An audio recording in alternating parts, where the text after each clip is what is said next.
शुरू करें। Welcome to online portal of Ayodhya education. आज हम लोग डीसी मोटर के टाइप्स के बारे में और उसके क्लासिफिकेशन के बारे में स्टडी करेंगे। इससे रिलेटेड क्वेश्चन आपके RRBs, DRDO and UPPCL, TG two and JE and BARC और इसरो डीआरडीओ से रिलेटेड एग्जाम में या टेक्नीशियन से जितने भी रिलेटेड टेक्निकल के एग्जाम में, विभिन्न कॉम्पिटिटिव एग्जाम में पूछे जाते हैं। ये वीडियो आपके आईटीआईज और पॉलिटेक्निक सेमेस्टर एग्जाम के लिए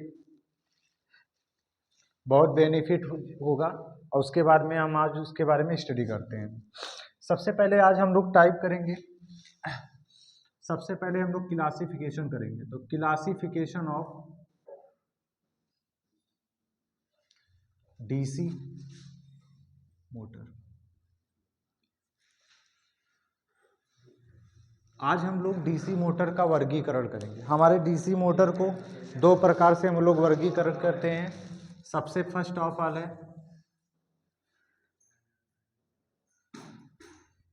सेपरेटली एक्साइटेड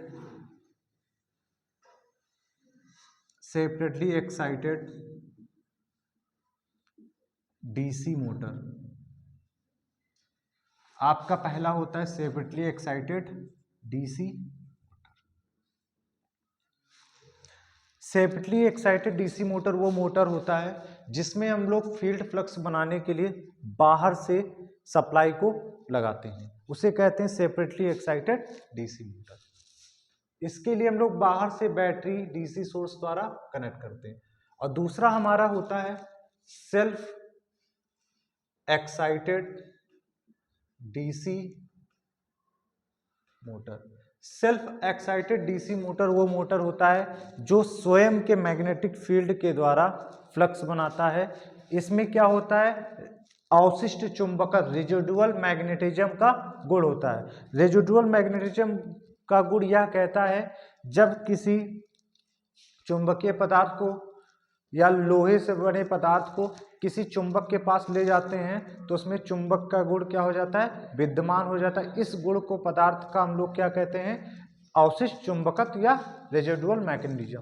सेल्फ एक्साइटेड के बेस पे हम लोग डीसी मोटर को तीन प्रकार से डिवाइड करते हैं। सबसे पहला हमारा होता है डीसी सीरीज मोटर। दूसरा हमारा होता है डीसी शंट मोटर और तीसरा हमारा होता है compound motor. Compound DC compound motor. DC series motor उस मोटर को कहते हैं जिसमें हमारी क्या होती है, सीरीज फील्ड वाइंडिंग आर्मेचर के श्रेणी क्रम में होती है। उस मोटर को हम लोग सीरीज फील्ड मोटर कहते हैं। यहाँ पर सीरीज फील्ड वाइंडिंग आर्मेचर के हमारी हिस्सा क्या रहती है, सीरीज क्रम में कनेक्ट होती है। इसलिए सीरीज फील्ड वाइंडिंग को हम लोग कम टर्न के और थिक वायर का बनाते हैं।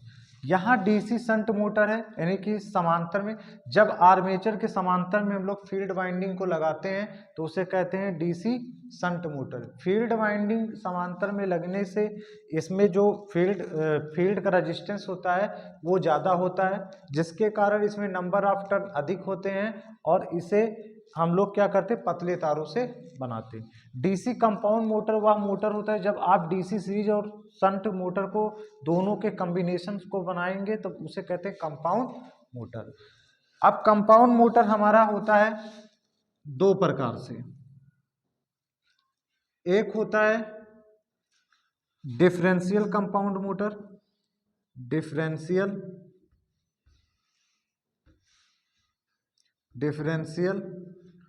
कंपाउंड मोटर, और दूसरा होता है कुमुलेटिव कंपाउंड मोटर। जब रिजल्टेंट फ्लक्स का मान जब मशीन में रिजल्टेंट फ्लक्स का मान series field shunt field flux और माइनस सीरीज फील्ड फ्लक्स के अंतर के बराबर हो, यानी उसको कहते हैं डिफरेंस, यानी अंतर के बराबर मतलब डिफरेंस के बराबर हो तो उसे कहते हैं डिफरेंशियल कंपाउंड मोटर। जब रिजल्टेंट फ्लक्स का मान shunt field flux plus series field flux के योग के बराबर हो, जिस यहाँ पर फ्लक्स रिजल्टेंट फ्लक्स का मान घटता है, यहाँ रिजल्टेंट फ्लक्स का मान बढ़ता है, क्योंकि यहाँ पर माइनस हो रहा है, यहाँ पर जुड़ रहा है। तो यहाँ पर जिसमें शंट फील्ड और सीरीज फील्ड के फ्लक्स का मान जुड़ रहा है उसे कहते हैं कुमुलेटिव कंपाउंड मोटर। जहाँ पे शंट फील्ड और सीरीज फील्ड फ्लक्स का मान कम हो रहा है उसको कहते हैं डिफरेंशियल कंपाउंड मोटर। अब इसी के आधार पे हम लोग मोटर को दो प्रकार से बनाते हैं। एक को कहते हैं long shunt compound motor, long shunt compound motor, और दूसरा हमारा होता है शॉर्ट शंट कंपाउंड मोटर। एक लॉन्ग शंट हो गया, एक हमारा शॉर्ट शंट कंपाउंड मोटर हो गया। लॉन्ग शंट कंपाउंड मोटर वह मोटर होता है जब हम लोग शंट फील्ड वाइंडिंग को सीरीज फील्ड और आर्मेचर के अक्रॉस लगाते हैं तब उसे कहते हैं लॉन्ग शंट कंपाउंड मोटर। जब हम शंट फील्ड वाइंडिंग को केवल आर्मेचर के अक्रॉस लगाते हैं उसे कहते हैं शॉर्ट शंट कंपाउंड मोटर। उसके बाद में हम लोग जानते हैं कि जो कंपाउंड मोटर होता है, जो भी हमारा कंपाउंड मोटर होता है उसको तीन कैटेगरी में डिवाइड किया गया है। डीसी कंपाउंड मोटर को हम लोग तीन कैटेगरी में डिवाइड करते हैं। सबसे पहले होता है हमारा ओवर कंपाउंड, और दूसरा होता है नॉर्मल कंपाउंड डीसी मोटर, और तीसरा हमारा होता है अंडर कंपाउंड डीसी मोटर। जिस प्रकार हम लोगों ने जनरेटर में इसको क्लासीफाई किया सेम उसी प्रकार मोटर में। Over compound motor, normal compound motor वह मोटर होता है जिसमें बैक ईएमएफ का मान अप्लाइड वोल्टेज के बराबर मिलता है, और अंडर कंपाउंड मोटर वो मोटर है जिसमें applied voltage is greater than back EMF, और ओवर कंपाउंड मोटर वो होता है जिसमें हमारा बैक ईएमएफ का मान is greater than applied voltage. ये होता है motor over compound motor. Over compound motor के केस में EB is greater than B, normal compound motor के में EB इक्वल टू B, और अंडर कंपाउंड में क्या होता है applied voltage is greater than back EMF. ये होता है हमारे डीसी मोटर के क्लासिफिकेशन के बारे में हम लोगों ने सीखा।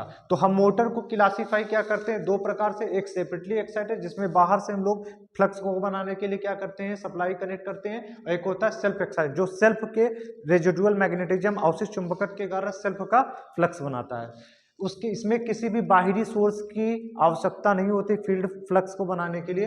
इस मोटर को सेल्फ एक्साइटेड डीसी मशीन को हम लोग तीन प्रकार से डिवाइड करते हैं। एक डीसी सीरीज मोटर होता है, एक डीसी शंट मोटर होता है, और दोनों मोटर के कॉम्बिनेशन से बनता है DC compound motor. DC compound motor को हम फर्दर डिवाइड करते हैं टू पार्ट्स, एक first half of differential compound motor और second of cumulative compound motor, जिसमें शंट फील्ड फ्लक्स और सीरीज फील्ड का फ्लक्स का अंतर मिल रहा हो जिसके कारण परिणामी फ्लक्स कम हो जाता है उसे कहते हैं डिफरेंशियल कंपाउंड मोटर। और दूसरा क्या होता है कुमुलेटिव कंपाउंड जिसमें शंट फील्ड फ्लक्स और सीरीज फील्ड फ्लक्स के मान क्या हो रहे हैं जुड़ रहा हो जिसके कारण रिजल्टेंट फ्लक्स का मान बढ़ जाता है उसे कहते हैं कुमुलेटिव कंपाउंड मोटर। इन दोनों मोटर के कॉम्बिनेशन को इसको फर्दर डिवाइड करते हैं, आपका डिवाइड करते दो पार्ट में, लॉन्ग शंट कंपाउंड मोटर और short shunt compound motor. Long shunt compound motor वो मोटर होता है जिसमें हम लोग शंट फील्ड वाइंडिंग को सीरीज फील्ड और आर्मेचर के अक्रॉस लगाते हैं, और शॉर्ट शंट कंपाउंड मोटर वो मोटर होता है जिसमें हम लोग क्या करते हैं शंट फील्ड वाइंडिंग को आर्मेचर के केवल अक्रॉस लगाते हैं।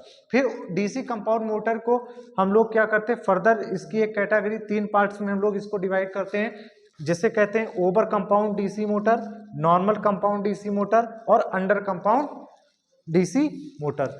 हमारे ओवर कंपाउंड में क्या होता है बैक ईएमएफ का मान is greater than applied voltage. Normal compound motor में क्या होता है EB इक्वल टू B, और अंडर कंपाउंड मोटर में क्या होता है B is greater than B। ये था हमारे मोटर का क्लासिफिकेशन। आगे की वीडियो के लिए आप लोग चैनल को लाइक करें, सब्सक्राइब करें और शेयर करें। Thank you for this video.